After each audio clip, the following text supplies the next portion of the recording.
Et en effet, on retrouve tout de suite Nicolas Dose et Jean-Marc Daniel. Nicolas Dose, ça y est, face au choc, notamment le choc en Ukraine, eh bien, la Banque de France revoit un petit peu ses calculs et revoit ses prévisions. Oui, alors, il y a deux messages, mais justement, tout ça a été fait avant, j'ai envie de dire, le choc en Ukraine. Et, bon, les deux messages, c'est qu'il y aura moins de croissance et plus d'inflation. C'est le premier message pour l'année 2022. Ouais. Le deuxième message de François Villeroy de Galhau, il l'exprime dans les colonnes du Parisien.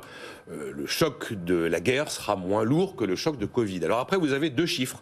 Vous avez le scénario gentil, mais qui a été figé fin février, qui part sur un baril à 102 $ en moyenne sur l'année, un baril à 93 en moyenne sur l'année, un mégawattheure produit au gaz à 102.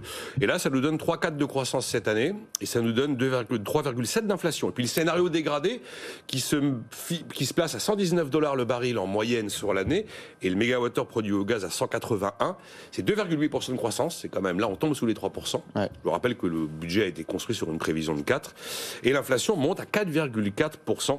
À cause des coûts de l'énergie, coûts des matières premières. Mais là, il y a un gros bémol, c'est qu'en fait, la Banque de France nous dit, on a fait ça, mais ça ne tient pas compte de la possibilité éventuelle d'un vrai embargo décidé au niveau européen. Ça ne tient pas compte non plus de l'annonce toute fraîche de Jean Castex de subventionner à hauteur de 15 centimes le litre de carburant pendant 4 mois. Et ça ne tient pas compte non plus du plan de résilience, dont on ne connaît pas les détails, mais qui doit être dévoilé là dans les jours qui viennent, très probablement cette semaine. Donc, plan de résilience, les 15 centimes sur le litre, ça devrait avoir un effet sur l'inflation. À l'inverse, ça tient compte du bouclier tarifaire, vous savez, annoncé en octobre, sur les prix de l'électricité, les prix du gaz. Et c'est ce bouclier tarifaire qui, donc, là, est dans les différents scénarios de la Banque de France, qui explique que malgré une reprise de l'inflation, la France conserve un taux d'inflation inférieur à la moyenne de la zone euro sur l'ensemble de la période. Voilà ce que nous dit la Banque de France. Mais on voit que tout ça est très évolutif en fonction des choix politiques d'un côté au niveau européen et aussi de ce qui peut se produire en France en termes d'accompagnement de l'économie. Jean-Marc Daniel, est-ce que vous y voyez plus clair, vous ? Non, pas vraiment. Et je pense que la Banque de France est comme tout le monde. Elle ne sait pas très bien quand ça va s'arrêter. Est-ce que le prix du pétrole sera à 50 $ le baril ou à 90 $ le baril dans 3-4 jours? Donc, il y a énormément d'incertitudes. Comme le disait Powell à la Réserve fédérale américaine, on agit dans des circonstances inattendues. Et donc, à partir de ce moment-là, faire les prévisions traditionnelles, la tendance, le cycle, c'est assez difficile à faire.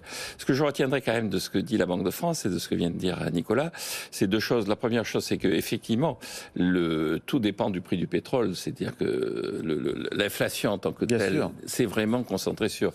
C'est vraiment... Vous savez, les économistes font la différence entre les effets Ricardo et les effets Cantillon. Donc Ricardo, c'est quand tout augmente. Cantillon, c'est quand certains augmentent. On est en pur effet Cantillon. Et donc, à partir de ce moment-là, effectivement, le taux d'inflation est extrêmement difficile à prévoir. Sachant en outre que une des innovations dans la présentation de la Banque de France, c'est de donner le taux d'inflation harmonisé. C'est-à-dire qu'avant, on regardait le taux d'inflation qui est celui qui est utilisé au quotidien par les Français, enfin, dans le système français. Et donc là, donc ça change un peu harmonisé, c'est au niveau européen. Au niveau européen. Et la deuxième chose, c'est effectivement, sur les considérations européennes, je pense qu'il y a une vraie grande incertitude qui dépasse le cas de la crise pétrolière. On le voit avec les monnaies de la Pologne et de la Hongrie qui sont en train de dévisser. Il y a quand même des accords. Je suis surpris que quand on se réunisse à Versailles, on fasse des grandes déclarations, mais on ne regarde pas le concret.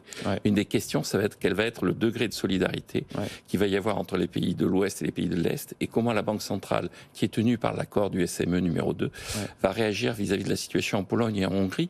Si jamais on laisse tomber la Pologne et la Hongrie, alors là, je peux vous dire que la situation européenne va véritablement se tendre, à la fois sur le plan économique et sur le plan politique. Vous avez vu aussi que la décision de la BCE a été digérée ce week-end et que certains intervenants de marché trouvent qu'ils sont allés un peu fort, notamment sur la réduction des rachats d'actifs. Absolument. Je pense que la réduction des achats d'actifs n'est pas la bonne piste. Je maintiens que la Banque d'Angleterre, qui, encore une fois, est le lieu de l'intelligence économique mondiale, donc, que l'on devrait écouter avec beaucoup plus... Merci Christophe d'avoir remis une pièce. Il a remis une pièce dans la machine. Voilà. On en a pour une heure sur la Banque d'Angleterre. Systématisme. Bon, et donc, voilà, Banque d'Angleterre, j'ai tout dit. Bon.